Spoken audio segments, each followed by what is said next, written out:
Você já reparou que sempre quando alguém se propõe a criticar uma dessas músicas triunfalistas, que falam sobre vitória, que falam sobre milagres, que falam sobre bênçãos, sempre aparece alguém dizendo assim: não, mas essa música nasceu de um testemunho, o compositor viveu exatamente isso. Ou então fulano, que o compositor conhece, viveu exatamente isso. E tudo bem, eu não duvido que as pessoas tenham experiências sobrenaturais com Deus. Afinal de contas, Deus realmente realiza milagres. Eu não sou do extremo oposto.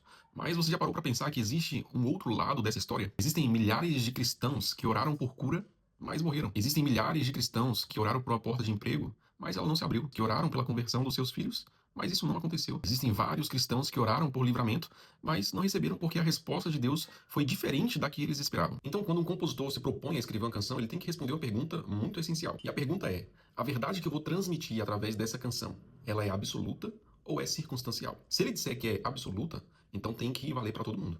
Todo mundo que orar e crer tem que receber a vitória que está sendo prometida. Toda enfermidade será curada, todo projeto dará certo, todas as orações serão respondidas exatamente da forma esperada. Mas se ele disser, não, não é uma verdade absoluta, é uma verdade circunstancial, porque nem todo mundo vai receber, nem todo mundo vai alcançar, porque afinal de contas, Deus é quem sabe. Aí, então, nós chegamos ao grande X dessa questão. E é exatamente sobre isso que eu quero refletir com você. Quando nós colocamos de um lado a expectativa do homem e do outro o agir de Deus, para que essa relação seja eficaz, para que venha a dar liga, existe uma condicional muito grande.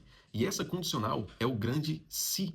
Se Deus quiser, se Deus permitir, se Deus assim achar melhor, se for da vontade de Deus. Sabe o que é interessante? É que a Bíblia ensina isso explicitamente. Tiago escreveu a sua epístola e lá está registrado assim: ao invés de dissermos que faremos isso ou aquilo, devemos dizer: se Deus permitir, viveremos e faremos isto ou aquilo. Porque a nossa vida é como uma neblina que hoje existe, mas logo se dissipa. E aí talvez alguém pergunte, e aqui eu vou criar uma diatribe: Ramon, então quer dizer que é errado orar por milagres? É errado orar por bênçãos? Claro que não. É obviamente aceitável e, na verdade, é recomendável que nós depositemos a nossa expectativa e esperança total em Deus. O errado é quando nós dizemos, vai acontecer, tem que acontecer, eu decreto, eu determino, agora é só vitória. Ao invés de dizermos, Deus pode fazer.